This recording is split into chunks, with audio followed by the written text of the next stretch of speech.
I'm gonna record on Zoom, and then I'm also gonna record on Facebook because I'm going live. So, okay, hello everybody. This is Edward Reyes with Jurex Bar, and today we're gonna talk about the common issues that appear on essays on real property. So, I'm gonna show you some issues. I do want you to know these issues, like know how they operate, because a lot of you guys know the black letter law, but know how they operate together cohesively. And I'm gonna show you guys. I did do this last time for the last exam, just for my this for the students that I tutor. And I was surprised that there was a question there on the exam that I covered. So I'm like, you guys gotta know this one. You guys gotta know it.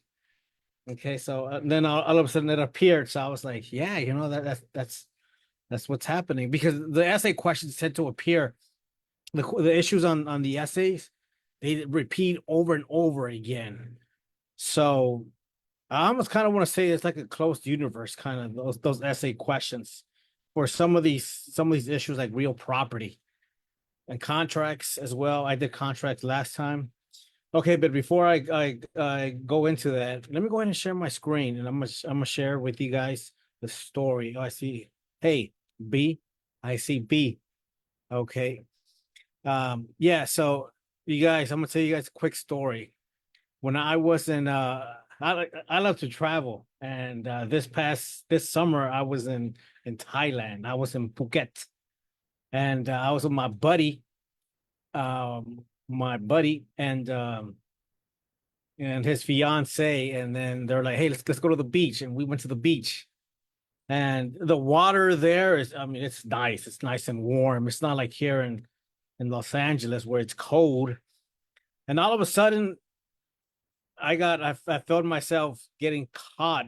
Getting pulled, and then I told my friend. I said, "Hey," I said, I'm getting pulled in." I said, "I need help." Try to stay cool, calm, and collected. And I remember I used to surf. Um, and and I remember that if this was in the back of my head, it wasn't like official instructions, but I do remember this. If you ever get caught in a riptide, just swim parallel to the shore. So I did that, but the tide, I mean, they kind of zigzag. So I did that, and I went nowhere, and I was out of energy. I'm like, oh my goodness, and I try not to panic. And a couple of times I just said, "Hey, look, that's it. That's it. I lived a good life." Told myself, now it's time to go. Then my friends like, "Hey, swim on your back," and I'm like, I don't know if I was swimming. I don't know. Everything was just kind of going by fast. I don't know. And I remember I would see the people on the shore, and I'm like, hey, it must be nice to be on the shore. I wonder if I wish I could be on the shore too. And I swam on my back, and yeah, as I said, eventually my energy is gonna run out. I'm gonna just sink to the bottom of the ocean. And luckily, like at the last minute, the lifeguard comes in. Um, um, he comes in, and yeah, he picks me up and all that. He was on a jet ski, and I was kind of heavy back then. I was more I was heavier than I am now. So I remember he was like struggling like to pull me up. I don't know how he did it, but he pulled me up, and I was taken to the shore. So I see life differently. It's different now. All right, that's why I got this Patreon group. Because I'm like, hey, look, let me share my knowledge. Okay, so because we never know what's gonna happen. And a lot of this stuff, you guys, I'm gonna give away some of my stuff here on in this Patreon group. Let me go to the Patreon. Let me share my screen here. Okay, so it's Patreon / counter underscore argument.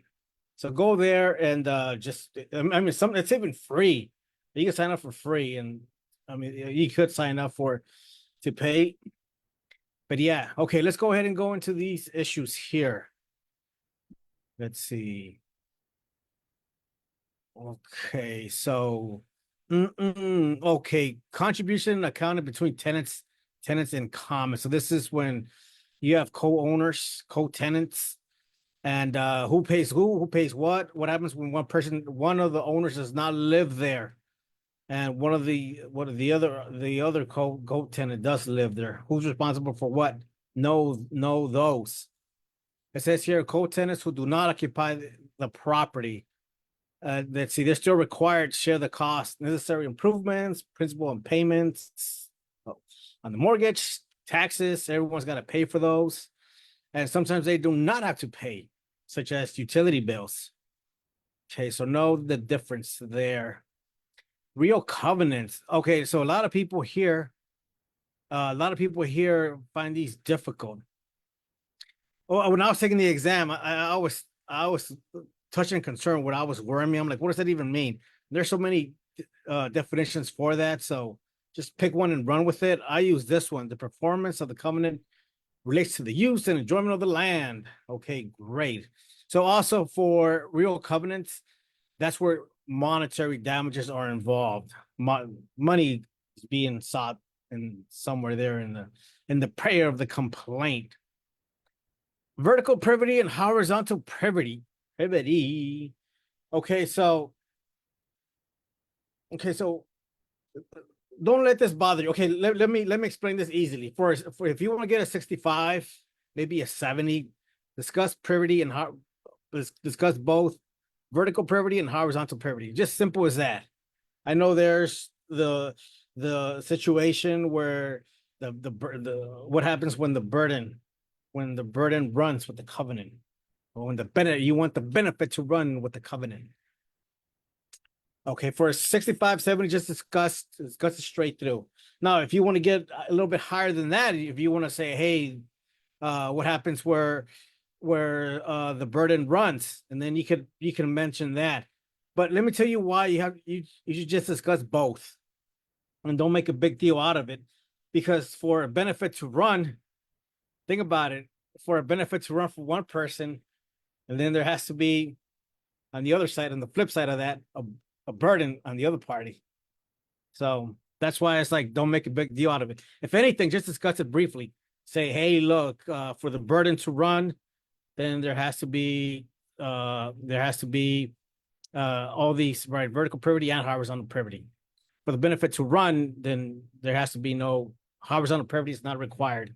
Just discuss it briefly. Like I'm even saying, I mean, see, it gets confusing. So 65, you want a 65, just discuss both. Okay, don't even worry about that. Why the burden, the benefit, and all that. I mean, yeah, of course, you're gonna get a little bit. If you have the time to study this a little bit more, I mean, yeah, study it. But yeah, just keep it simple in the bar exam. Okay, so let me go. Okay, so yeah, when you have something like this, like this is from an actual essay from a hypothetical, and it looked like that, so it's very obvious it has to, like, it's enumerated, so you know that's going to be important. So that's a hint, a clue that, hey, we have real covenant here. Okay, so there's the mnemonic. Okay, equitable servitude. Okay, limited to equitable remedy. So there's going to be no involvement. So one big question people have is, well, they're not asking for, they are asking for monetary damages. Should you still discuss equitable servitude? And my suggestion is, hey, just mention it briefly. You can discuss equitable servitude and just say, okay, equitable servitude, but it does not apply here because they're asking for damages. This only applies when they're asking for equitable remedies. Okay. So let's continue. See, my thing is just like let the grader know, hey, yeah, I feel you. I know this. I know you might be wondering about this, so I'm going to discuss it briefly, but I'm not going to spend too much time on it. Okay, let's move on. Okay, great. Types of deeds. I'm gonna skip these. I'm assuming a lot of you guys know what these are, so it's great. Severance. Okay, deeds, transfers, and formalities. Okay, so this has been asked before. Okay, and then you have there some kind of intent. Let's see, delivery, present intent, acceptance. Okay, I'm not gonna get too much into this, but yeah, just for the formality requirements. There you do have to know those. Okay. Let's keep going. Okay, let's see now. Lien theory versus title theory. So this applies when there is a mortgage. So somebody wants to mortgage, they will do unilateral mortgage on the property. And you have two theories, lien theory and title theory. So let's see now. Lien theory, when there's a unilateral mortgage, it does not automatically sever a joint tenancy. Whereas in title theory, when someone does a unilateral mortgage, and then there is the joint tenancy does get severed. So know the difference there. Tenancy in common. Let's skip that. Grant deed versus a will, which okay, that's a good question, right? Does the grant deed trump the will? That's a great question. It is just not even hide the ball here. So if you have a grant deed, that is going to trump the will. Okay. So let's keep going. Recording statutes. Okay. The easiest one is race. Everyone knows this. The winner of the race wins. Pure notice. Okay. I'm gonna give you guys key language, and this is also good for MBEs on the MBE because right, those hypotheticals on the MBE, they're long, but if you're able to spot the key language fast, and that's what I did, you guys, when I was taking the exam, like I was like, okay, like I wouldn't even like make any annotations. I was just like, okay, let me read it. Boom, spot the key language. Okay, great. So I'm gonna show you guys the key language here. Pure notice. So you do have a bona fide purchaser there, but you won't have a BFP. You will not have a BFP. Okay, so that's gonna be important because if it says and who records first, so if you see a BFP, so in other words, pure notice will not have and who records first language. Let me say that again. The pure notice scenario will not have that first duly recorded language. Why? Why is that? Because for pure notice, there cannot be a BFP. There cannot be a BFP. So that would make that language irrelevant. So when you see first to record and there's a BFP, that is a great hint that you're discussing race notice. See how that works? Just kind of read this a little bit more, read it carefully. But yeah, who record? So again, if there's a BFP and it says first to record, you're probably under the race notice category. So that's how you spot that key language quick. You spot it quickly, and you're like, okay, great, I got this. I'm on this. Boom, move on. Okay. Let's go ahead and move on to the creation. When you see an easement, you guys want to discuss the creation and probably the termination. Okay, so creation, mnemonic ripen. Okay, this one here, easement by prescription. This one is very common, right? One of the big hints there is that they may say, hey, the person took it for like 10 years or 7 years. So you're like, are they talking about an easement or easement by prescription or maybe adverse possession? So they're very similar. Easement by prescription is very similar to adverse possession, except that easement by prescription will not have the element of exclusive use. All right, isn't that great to know? I mean, yeah, okay. Let's see, let's keep going. Termination of easement, the mnemonic there. Adverse possession. Again, when you see something in the fact pattern, hey, it was let's see, this occurred for like a period. They won't give you the statutory period. They won't say the statute says that it must be for 7 years. They might just say that this person here was on the land. They use it for like 10 years, 7 years.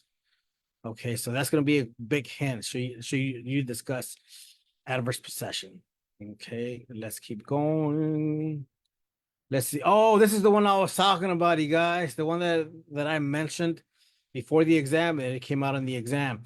So when you have a fee simple conveyance, okay, you have two types of conveyance on the essay questions, right? Doesn't that make it a lot easier? There's two types of conveyances for the essay on the essay portions. I'm not talking about the MB, of course. I'm talking about just the essays. Know these, know the language. You have number one, fee simple, subject to a condition subsequent. So the key word there is condition. Then you have fee simple determinable. What's the key language there? Condition. If you have words like on the condition that, but if, however. And then for fee simple determinable, you have words of duration. Okay, so that's going to be the big hint. But usually what happens is that you might have for example, for July 2024, you had that one clause, right? It's yours, but it's residential, but if it's used for business after like 70 years, then it's going to revert back, something like that, right? So for the most part, they're not asking you about the restraints on it. Well, they are asking you for restraints on alienation. They're not asking you about rules against perpetuities. Let me say that again. On the essay questions, they most of the time from going back to 2001, it usually was a restraint on alienation. So that's when it offends public policy. Okay, can do that. Of course, you can always make an argument that it violates the rules against perpetuities. Okay, after 70 years, okay, so that exceeds, right? It goes beyond 21 years. But it usually you'll be okay if you just say, hey, look, it's a restraint on alienation, therefore it's invalid. All right, so definitely know these. Everything that I said here today, know it. Know how these rules operate. Okay, landlord tenant. Uh, these are very straightforward. I like these when they're asked. You do have to know the defenses, warranty of habitability, constructive eviction. You do have to know that. Okay, let's see. I think that's it. Yeah. Okay, you guys. So yeah, so join the Patreon group. All right, and best of luck. And again, feel free to send me questions. Okay, everyone. Oh, it's gonna be Christmas Eve tomorrow. So I do wish everyone happy holidays. All right, goodbye. Let me stop here. Let me end the video. I gotta end the video on Facebook. Okay, and live.